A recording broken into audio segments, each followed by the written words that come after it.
Bonjour et bienvenue à la critique exigeante. Donc aujourd'hui, avec du retard, certes, je vais faire ma critique de Endgame et aussi partager le fait que c'est quand même très drôle dans le sens où je l'ai vu seulement une semaine après sa sortie officielle, mais j'avais l'impression que ça faisait comme déjà 1000 années, comme si on avait vraiment un rythme de consommation très effréné. Et ça, c'est presque prouvé par le fait que Sony... non, Sony, qu'est-ce que je raconte? Excusez-moi, c'est avec Spider-Man. Donc le fait que Marvel semble vraiment s'en battre les couilles en sortant 2 semaines, même moins de 2 semaines après sa sortie, une bande-annonce pour le prochain Spider-Man qui se passe après Endgame, avec un segment au début disant « Hey, si vous n'avez pas encore vu Endgame, il va y avoir des spoilers. » Pourquoi vous n'avez pas attendu plus longtemps? C'est vraiment une décision marketing qui est très drôle, de la même façon que le première bande-annonce était aussi très drôle, vous fallait juste repousser la sortie, à moins que vous ne vouliez vraiment pas manquer l'été. Mais ça fait juste enlever un caractère spécial à ces films-là, dans le sens où vraiment l'un n'attend pas l'autre. Et vraiment, ça semble vraiment comme une série TV, presque littéralement, où les films, tu peux pas les apprécier à leur juste valeur, les savourer, parce que l'autre arrive immédiatement après. C'est la critique exigeante ici.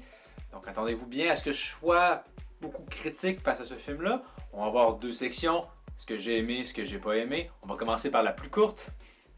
Donc, ce que j'ai aimé dans le film, j'ai aimé le fait on ait moins de personnages et donc qu'on se concentre plus sur leur relation à eux.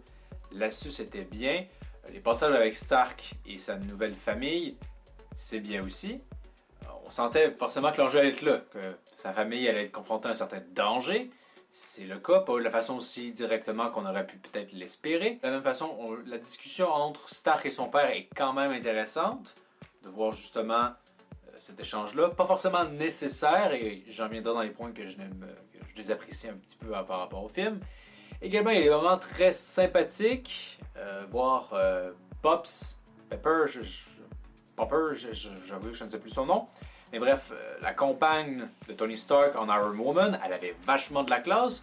La bataille finale, le Avenger Assemble, c'était frissonnant. Et également, peut-être, la façon dont Tony Stark meurt, en fait, son après-mort. Pas pourquoi il meurt, mais l'attente de la mort, c'était quand même un passage que j'avais bien apprécié. Et également le plan séquence où on voit tous ceux qui sont à ses funérailles, c'était également bien.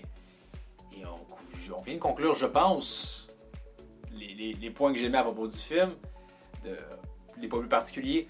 Mais maintenant, au niveau du négatif, et c'est peut-être plus pour là que vous êtes là, forcément, je me dis, à voir.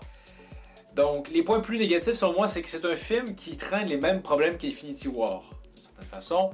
Hein? Le coup de Doctor Strange qui nous dit qu'il y a 14 millions, je sais pas combien de scénarios, un seul gagnant, c'était débile, parce qu'on pouvait nous facilement voir des scénarios où ça aurait très certainement fonctionné. Mais bon, c'est une espèce de justification comme quoi, non, ça n'aurait pas marché non plus, pour des raisons inconnues. Et ça se poursuit ici. Il y a plein de segments où tu peux juste te dire, ouais, ben, pourquoi, Thomas, Captain Marvel. Évidemment, son film qui venait juste avant servait à peu près à rien. Le personnage est vraiment une déception au sein du récit parce que je n'ai pas vu Captain Marvel, mais je sais qu'elle n'est pas en interaction dans ce film-là avec les héros qu'on a. Or, comment le film nous présente ça, on a plus l'impression que c'est ça en fait. Hein?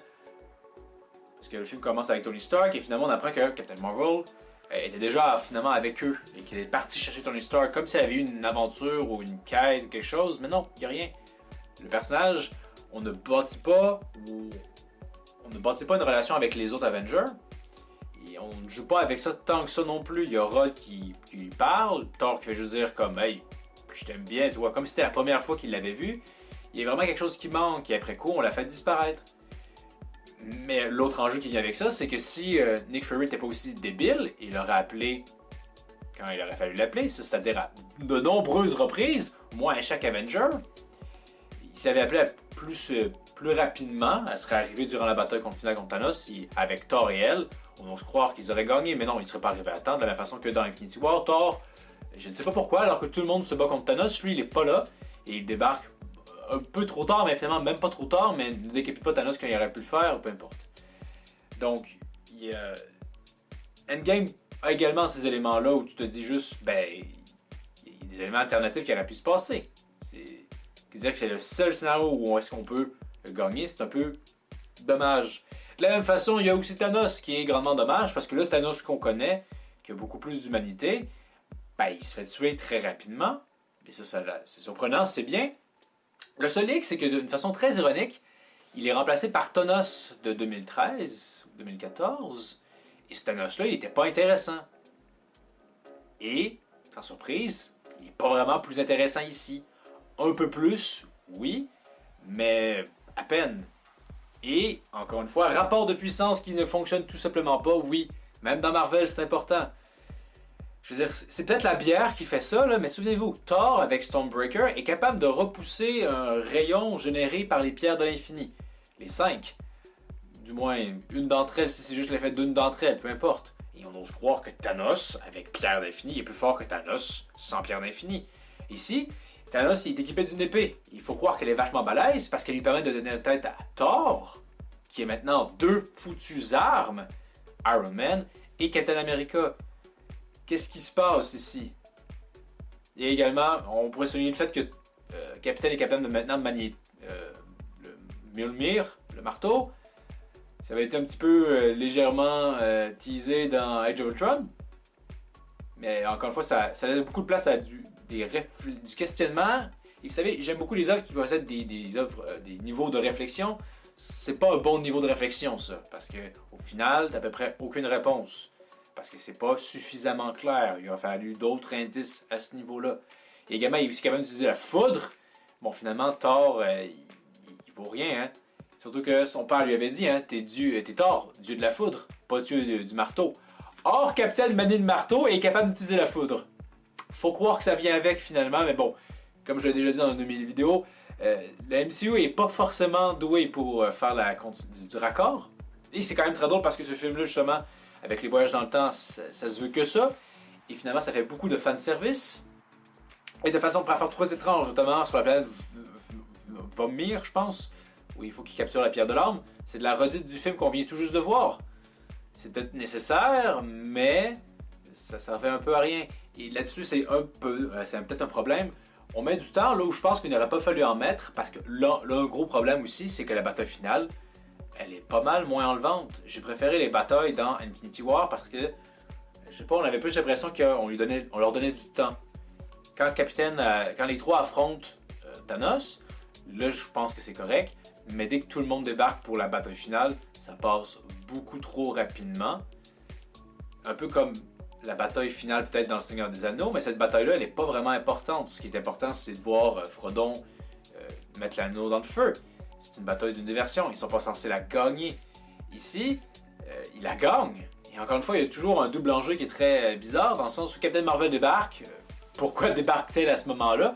Encore une fois, si elle avait débarqué plus tôt, ça aurait vraiment pu changer très rapidement l'enjeu de la bataille. Mais, alors qu'elle débarque, t'as littéralement une réaction de Thanos quand il voit son vaisseau s'écrouler. Je m'en vais perdre, là. Ça semble être ça, sa réaction. Il se dit, il faut absolument que je mette la main sur le gant, sinon je ne gagnerai pas. Et justement, finalement, il parvient, malgré le nombre de héros impressionnants que nous avons, malgré qu'ils sont en train de gagner la bataille, malgré le fait que, du côté de Thanos, t'as Mo, le gars qui est capable de faire de la télékinésie, qui était terriblement fort, mais ici ne fait absolument rien. C'est un personnage qu'on avait déjà vu dans Infinity War, mais en même temps, il faut que tu assumes que si tu ramènes des personnages, il faut que tu les utilises. Donc, voir que Iron Man se dit, il faut absolument que je claque avec le gang que j'ai débloqué, ben non. T'étais pas obligé. Mais il fallait le faire mourir. Et c'est dommage qu'il n'ait pas trouvé un meilleur arrangement de choses pour que ça se produise. De la même façon, Captain America qui disparaît, déjà on s'entendra que le fait que finalement il ait réussi à revenir dans la timeline, la temporalité de base sans utiliser la machine, ça vient un peu gâcher votre concept de multiverse qui était quand même, je dirais peut-être bien travaillé jusqu'à présent. Mais là vous avez tout chié avec lui qui revient. Je comprends toujours pas, parce qu'il a réussi à faire converger justement sa temporalité avec l'autre, mais comment est-ce qu'il a retrouvé Loki? Parce que si Loki, il le retrouve pas, il n'y a aucune chance que ça converge. Donc, qu'est-ce qui se passe ici? Mais de la même façon aussi, ce qui est très drôle au niveau de la personnalité, je pense, de Steve Rogers, il est dévasté au début du film. Par son échec, mais aussi par le fait d'avoir perdu tous ces gens-là. Une fois qu'ils ont réussi à défaire ça, il semble s'en foutre. Ouais, finalement, une vie avec Bucky, je m'en balance les couilles, je vais aller voir Carter, c'est tout ce qui compte. C'est un peu étrange de voir qu'à ce point-là, c'était important pour lui. Mais encore une fois, il fallait juste faire décrocher. Et également, autre continuité très étrange, que Sam, le personnage très secondaire, ouais, tu vas devenir Captain America. Quoi? De la même façon, pourquoi c'est pas Bucky et lui qui vont le voir tout vieux? Bucky fait comme, ouais, va le voir. Comme si Sam, c'était le meilleur ami de Captain ou quelque chose. Non, c'est toi, Bucky. Va le voir avec lui au moins. Ou toi, va le voir tout seul.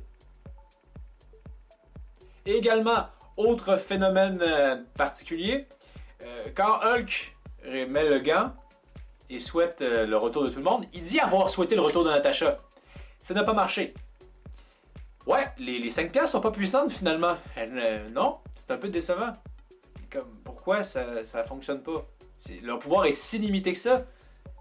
Je trouve ça un peu décevant. Mais forcément, c'est le propos même du Cinematic Universe. Tu as des éléments puissants et tu vas les nerfer constamment.